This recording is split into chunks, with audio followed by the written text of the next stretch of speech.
Hello everyone and welcome to another tutorial. My name is Marcus and I'm a designer and animator based in London. So today we're going to be doing these like typographic posters with really cool bold fonts and really nice colors. So this is like a pretty simple, I would say, poster, but it's so impactful because of the colors and the use of the fonts and the way you're using the perspective to actually like give this message a little bit like a stronger depth. So yeah, let's just jump in. Create a new Illustrator file. I'm going to use a 1700, 2400 and just press create. Just get my tabs back. I hide in the first because when I'm showing you the example, so then I actually need them. So the first thing we're going to do is just maybe just create a new layer here and let's just name it this background. And let's just go to our rectangle tool here. Just make a really nice rectangle for our background. I think I'm gonna use like this really dark gray, and then just gonna lock this layer for now. Next, let's click another layer. Let's get our text tool here, and let's just write the message. Just do it. Great. So this is like the main copy we're gonna be using. I'm gonna change the font for something more cool. Maybe it's just to the accent font is really cool. So I'm going to select all the font, click twice, and then I'm going to select it. And then using Alt and the arrows up and down, I'm going to merge the spacing between the fonts really nicely. Just take a little bit of time, but yeah. So I want this to be a little bit more connected to create like a better visual. Great. So I'm just going to make a copy here just for backup. And then I'm going to make this font white. And even just like this is a really nice, it's such a cool font that even just like white font on a darker background makes like it's so impactful. So cool. Let's just stop talking about the font. Let's just go to object and then go to expand and just expand this.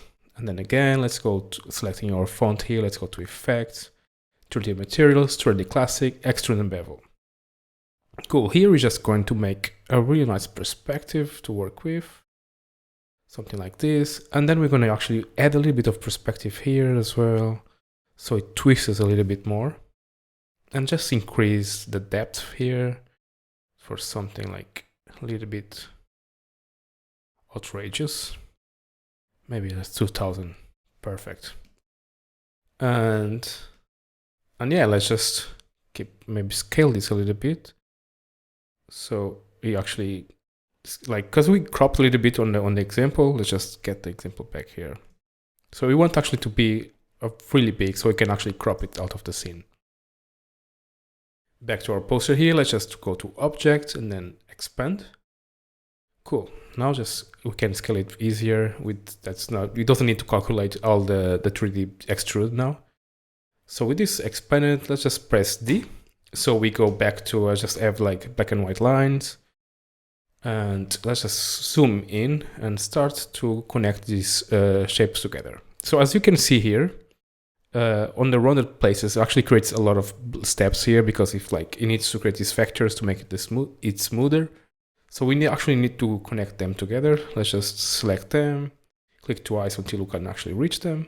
Let's just go to Window, Pathfinder, which is in my other screen. And let's connect these ones together. And this one too. Connect. And this one here. And this one.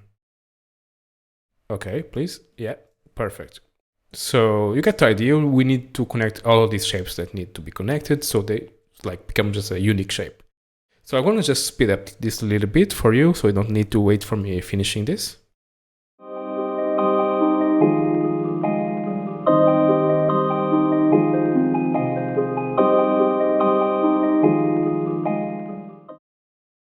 Perfect. So I just finished it. And now what we need to do now is just apply some really nice colors.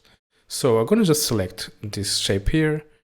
And I'm going to apply a reddish color here. Try to find a really nice red here. And then I'm going to apply the same red here. But I'm going to make this one a little bit darker, like if it's shaded. I'm going to make it sure it's red first. And Is this red enough? No. Something like this. And then I'm just going to use the same colors for the other letters as well. Actually, this is the lighter one. And this is the darker one. Lighter one, darker one. It needs to make sense with the shades, with the colors of the shading. So this will be, okay, just jump in, then the O. So inside of the O will be darker, and this one will be brighter. And same thing here.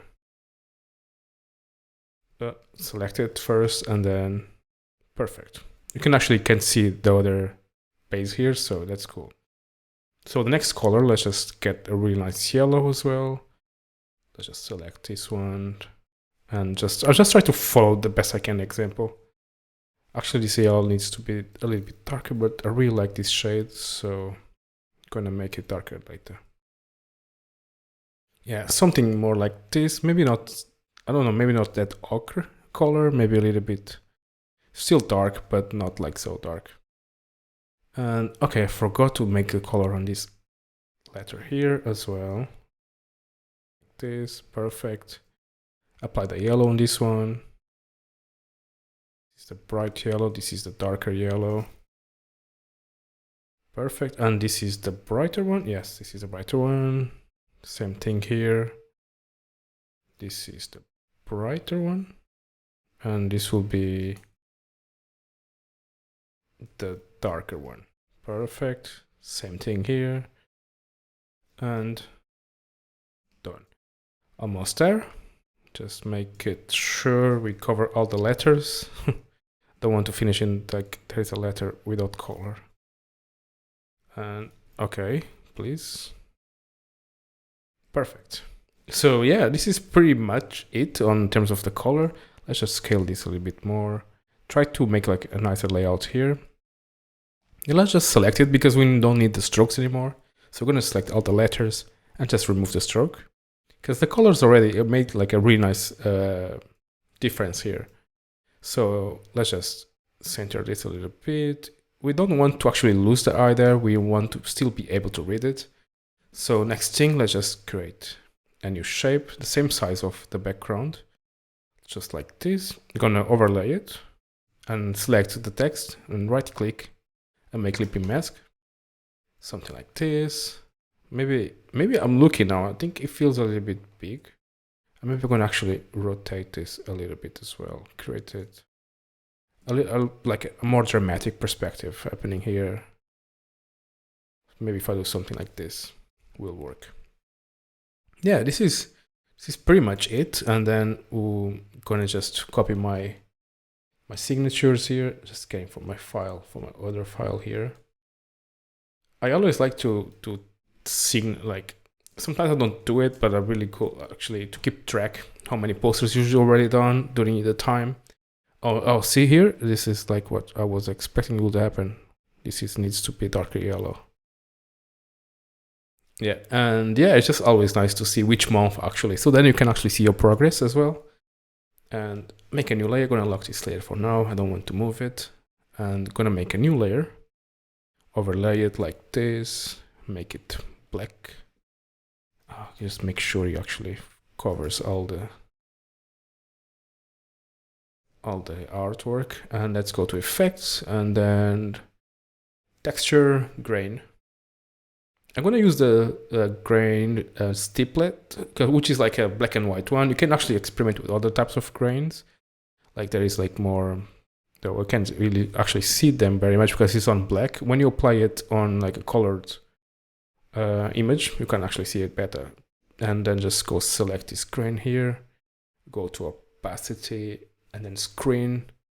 And then I just reduce the opacity for maybe a little bit more, maybe 15. And yeah, this is pretty much it. I hope you enjoyed this tutorial today. I know it's pretty simple, but I do think this technique of using like really bold fonts and like working with the font together, like reducing the spacing, and then using like really high contrast colors, and like really nice perspectives, you can actually make a really like cool poster that passes a message very boldly and very well. So yeah, and the technique is really cool as well. I love using these 3D effects in Illustrator. So I hope you enjoyed. Please, if you enjoyed this tutorial today, please subscribe to this channel, like the video, share with your friends and family. And yeah, that's it. I hope it's summer where you live, because right now in England it's so hot. And if it's summer there, please enjoy the summer as well. I'll see you in the next one. Bye-bye.